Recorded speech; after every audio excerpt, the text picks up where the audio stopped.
తక్కువ పెట్టుబడితో తక్కువ శ్రమతో ఎక్కువ లాభాలు అందించే వ్యవసాయం చేయాలనుకుంటే రైతులకు దోసకాయ సాగు అనేది ఒక అద్భుతమైన పంటగా నిలుస్తోంది. ప్రస్తుతం యువ రైతులు పెద్ద ఎత్తున దోసకాయలను పండించి లక్షల ఆదాయం ఆర్జిస్తున్నారు.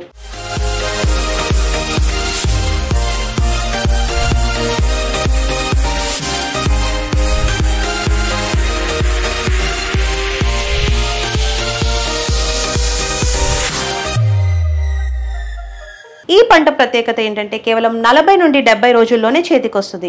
మార్కెట్లో మంచి ధరకు అమ్ముడవుతుంది. వేసవి కాలంలో దోసకాయలకు విపరీతమైన డిమాండ్ ఉంటుంది. ఎందుకంటే ఇవి చల్లదనాన్ని ఇవ్వడంతో పాటు నీరసాన్ని తగ్గించే గుణాలు ఇందులో ఉన్నాయి. దోసకాయ మనం సాధారణంగా కూరగాయగా తింటాం, కానీ ఇది సాలెడ్లలో కూడా ఒక ప్రధాన భాగంగా ఉంటుంది.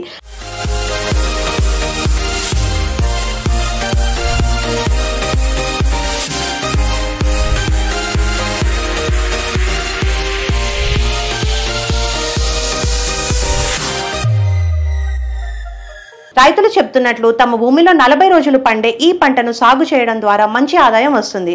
ఇది చిన్న స్థాయి వ్యవసాయకులకే కాదు, కొత్తగా వ్యవసాయం మొదలు పెట్టాలనుకునే వారికి కూడా ఒక మంచి వ్యాపార అవకాశంగా మారుతుంది.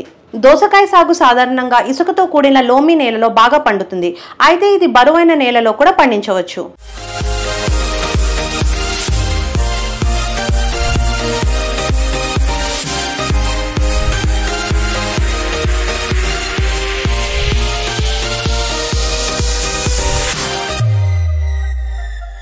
ముఖ్యంగా నీరు నిలిచిపోకుండా మంచి డ్రైనేజ్ వ్యవస్థ ఉండాలి.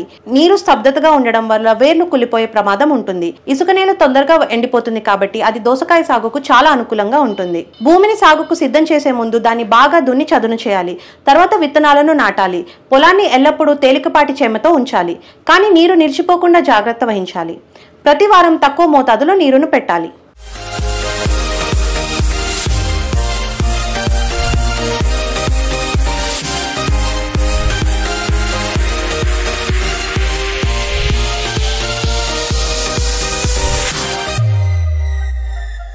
చాలా మంది రైతులు పాలీహౌస్ పద్ధతిలో లేదా ఆధునిక సాగు పద్ధతిలో దోసకాయలను పండించి ఒకే సీజన్ లో 10 నుండి 12 లక్షల రూపాయల వరకు ఆదాయం పొందుతున్నారు. తక్కువ పెట్టుబడితో ఎక్కువ లాభాలు సాధించాలనుకునే రైతుకి ఇది సరైన వ్యవసాయ ఎంపికగా చెప్పవచ్చు.